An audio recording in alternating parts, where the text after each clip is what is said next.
First press conference since I've been back. It's almost since I've been back from my hamstring. Dang, how quick they forget.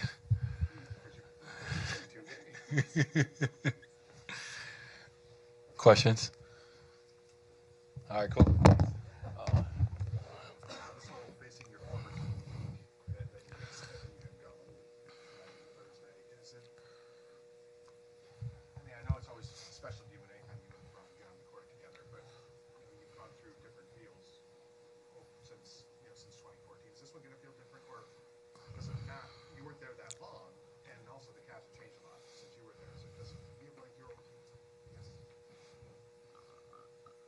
I don't know.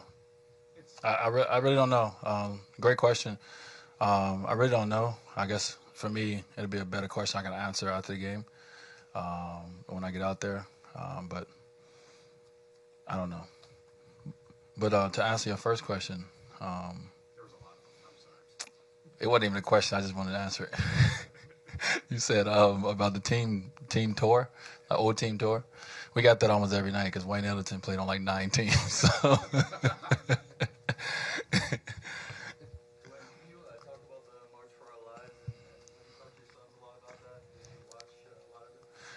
Yeah, I tried to watch as much coverage as I could. Definitely talk to my boys about it, my family about it. Trying to get them to understand why we supporting it, because it's not just me. Whenever the Wade name is attached to anything, it's a we thing. So I always try to, anything that I do, I always try to sit down with them and kind of tell them why, et cetera, or try to have them come and be a part of it. So I thought, just like most, I thought the march was powerful, and the message that each individual got up there and explained and talked about was emotional, was heartfelt. So it was great, and I was just glad that I could be a part of it. I was glad that the kids from Chicago, that myself and the kids from Baltimore, that Carmelo and so forth, so on, the kids that I didn't say this in Indiana, but the Indiana Pacers actually sent kids from the public school, and they reached out to us to help them, do that, which was pretty cool.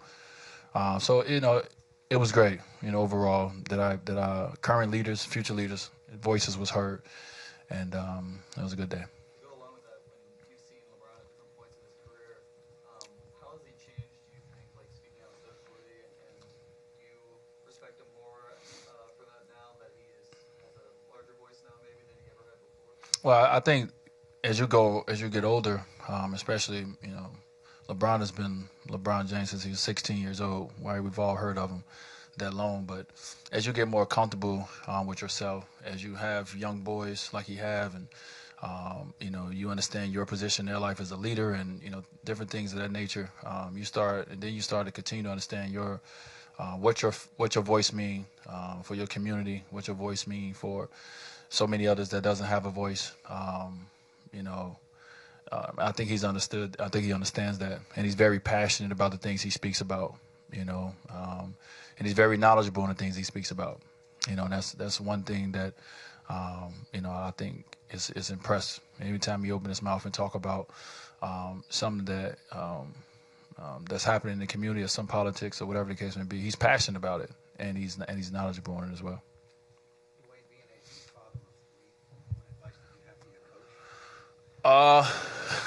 Well, he gonna have to let us out of practice a little earlier so he can get home. So he can get home to his son. But not none yet. Just a congratulations. He hasn't. This is his first time missing a game. I mean, we've seen Spo like sick and can't even move, and he don't miss shoot around. He don't miss practice. He don't miss games. So definitely, gave him a hard time about missing the game. But just congratulating. This is something as he would find out. This is the greatest love that you have.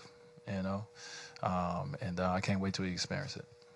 When you look back at the days in Cleveland, does it feel like something went wrong, or how do you? I mean, LeBron said it seems like ages ago. Yeah, it does.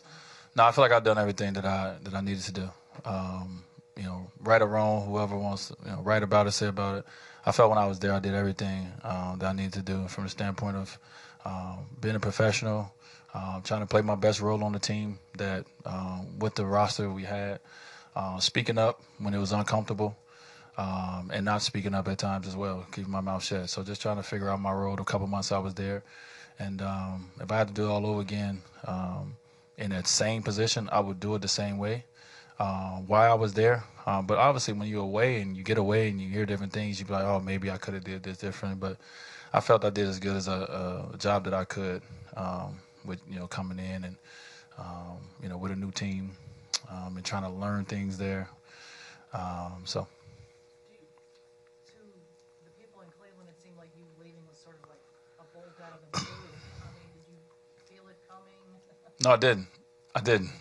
I didn't feel it coming. I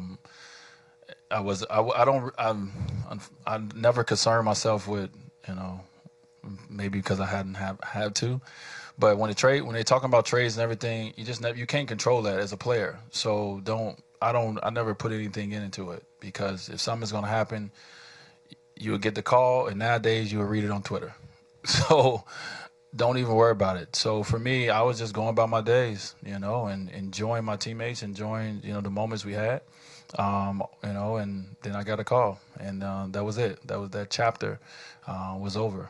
But, it may be a forgotten chapter in my book from whoever writing it, but I definitely, if I'm writing it, I definitely put a little blurb about it. What's your favorite part? My favorite part was winning the 18 and 19.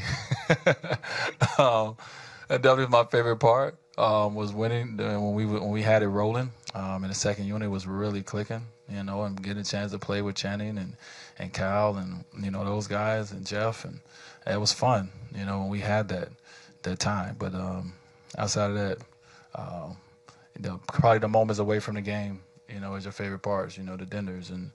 And the different things like that, the conversations that you guys have, as veteran guys on the team. We had a lot of veteran guys, so a lot of guys who've been around the game for a while, had a lot of things in common, a lot of times in common. So those would be your favorites. LeBron's 30K.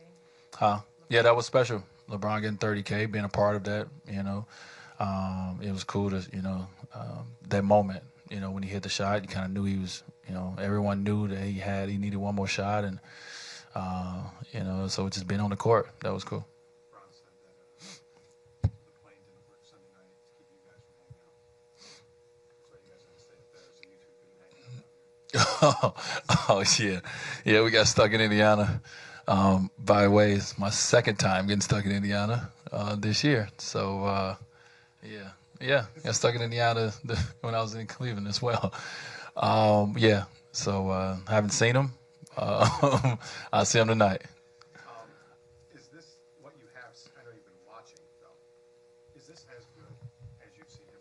As good as I've seen him. And I thought when he was here, it was a point in time where I was like, okay, this is.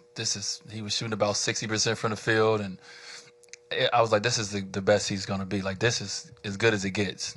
But he's continued to prove everybody wrong, that he finds new levels.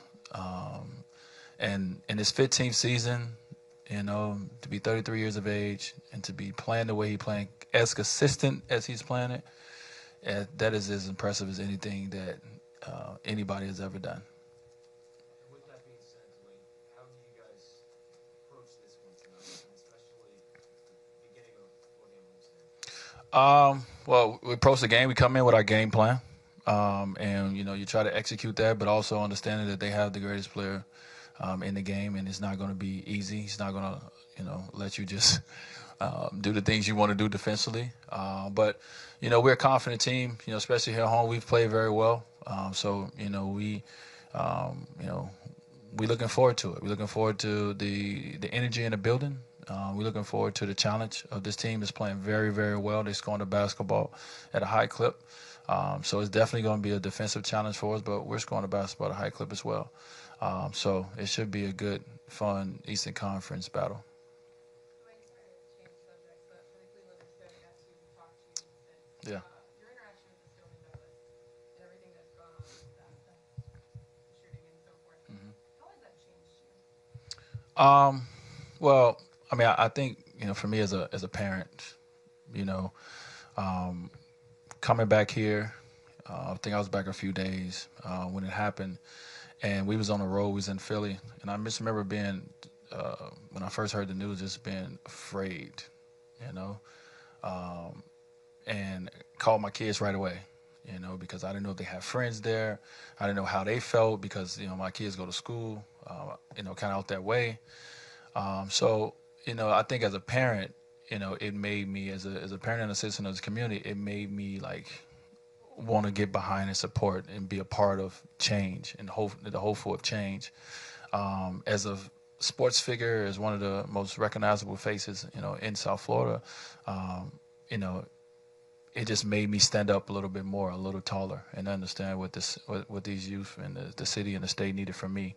Um, so I think if you're a parent, if you have a heart, I feel like it has to change you.